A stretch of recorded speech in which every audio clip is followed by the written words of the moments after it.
Welcome, UCL fans, to our Season 2, Week 7 review and ranking for the United Championship League. I'm your host, Nintendo Fanatic 64. I'm just here to let you know I've watched all the matches, calculated all the numbers, and I'm here to give you a fair and accurate ranking system. If you do enjoy the video, I hope you leave it a thumbs up, and let me know down below what your predictions are for the playoffs. Now, it's still a little early. It's about kind of that midway point, and after next week, I'm going to try and do a little bit of similar to what I did before the season began and just kind of go over team by team of where they're at and how they're going and where things might go from there on it. But let's go ahead and jump into, though, the actual matchups for it. So in our first match, we had the Tulsa Talon Flames, who were 1-5, taking on the Bronx Bearticks. And it was a 3-0 victory for the Bronx Bearticks. MVP of the match goes to the Kieran Black from the Bronx Bearticks, who managed to get 3 knockouts this week. So moving on to our second matchup, we had the South Beach Slow Kings, who are 2-4, taking on the St. Louis Rampardos, who are 3-3. And it was a 4-0 victory for the St. Louis Rampardos. MVP of the match goes to Excadrill from the St. Louis Rampardos, who managed to get 3 knockouts this week. Our third match, we had the Carolina Keldios, who were 5-1, taking on the Toronto Tokakis, who were 2-4, and it was a 2-0 victory for the Toronto Tokakis.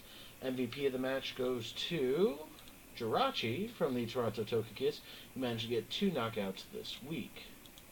Moving on to our fourth matchup, we had the Newcastle Nido Kings, who were 2-4, taking on the Pittsburgh Pichus, who were 4-2. And it was a 1-0 victory for the Pittsburgh Pichus. MVP of the match goes to Darmanitan from the Pittsburgh Pichus, who managed to get 2 knockouts this week.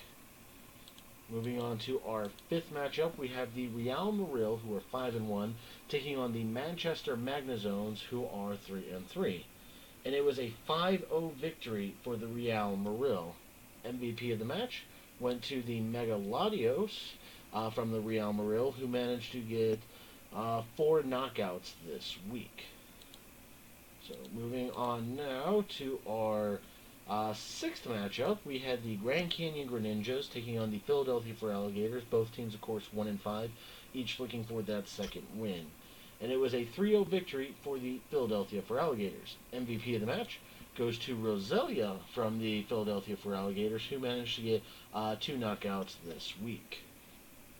Alright, moving on to our seventh matchup, we had the Bristol City Blazekins, who are 3-3, taking on the Long Island Reggie Rockies, who were 1-5. And it was a 1-0 victory for the Long Island Reggie Rockies. MVP of the match goes to Mew from the Bristol City Blazekins, who did manage to get, I think it was, just double check my notes over there, 4 knockouts this week. Honorable mentions for the Long Island Reggie Rockies, or MVP for Long Island, would have gone to the Sock from Long Island Reggie Rockies, who managed to get the final 2 knockouts to actually win the game. And then moving on to our hype match of the week, we had the Durham Drudigons take on the Tucson Terrakions. So one of these teams will get their second loss for the season. And it was a 2-0 victory for the Durham Drudigons. MVP of the match goes to the Mega Blastoise from the Durham Drudigons, who managed to get 4 knockouts this week. So that will go ahead and take care of the actual matchups. Now we're going to go ahead and go into the rankings. Again, all my notes are on a separate computer. I haven't been able to get screenshots and brought over for it. But, if you want to do, I don't even have it written correctly, but for rankings after the 7th week, I'm just covering up the current where I wrote it as 6, whatever. You can kind of see it there.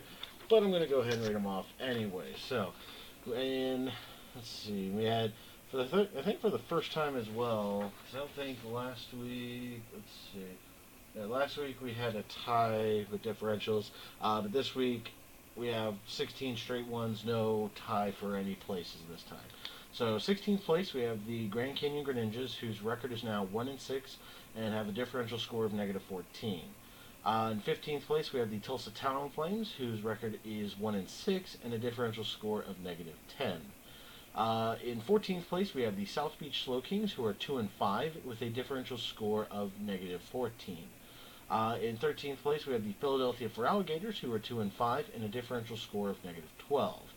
In 12th place, we have the Newcastle Nido Kings, who are 2 and 5 with a differential score of -10. In 11th place, we have the Long Island Reggie Rockies, who are 2 and 5 and a differential score of -8. In 10th place, we have the Manchester Magnazones, who are 3 and 4 with a differential score of -3. In ninth place is the Toronto Tokakiss with a 3 and 4 record and a differential score of -2. In 8th place, we have the Bristol City Blazekins, who are 3 and 4, and their differential score is -1. Moving on to our 7th place team, we have the St. Louis Rampardos, who have a 4 and 3 record and a differential score of -2. In 6th place, we have the Tucson Terrakions, who have a 5 and 2 record and a differential score of 2. In 5th place, we have the Carolina Keldios, who are 5 and 2 and have a differential score of 4.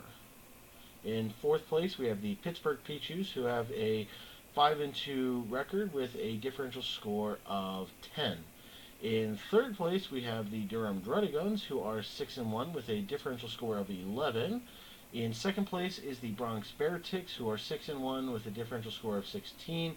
And finally, in 1st place, we have the Real Moril, who are 6 and 1 and a differential score of 19. So, sorry, there's a cat on. No, me. No, me.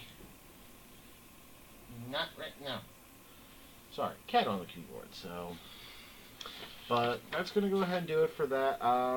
Probably gonna do. I don't know when I'm gonna do another one, but I'll be. I want to talk about more of, potential playoff things, but I'll probably do that more once we actually do my, mid-season reviews for all the different teams on it. So I'll try and figure out a time when I can actually schedule to record any of that stuff. But for those who watched all the way through, thank you very much for it. Sorry for the cat deciding to want to jump in on the video for it, but I'll be back on Friday, of course, with our Week 8 preview, and I think this is, if I'm not mistaken, this is the last week, or either last week or this week was the last week for trade. So, if anything, I know by the end of next week, the teams will be finalized, so there will not be any more trading. That's why I'm waiting until after Week 8 to confirm all that. So thank you all very much for watching. If you did enjoy it, please leave a thumbs up. Don't forget to follow myself on Twitter as well as the UCL to get all the latest updates and information. So thank you all very much for watching. Take care and goodbye.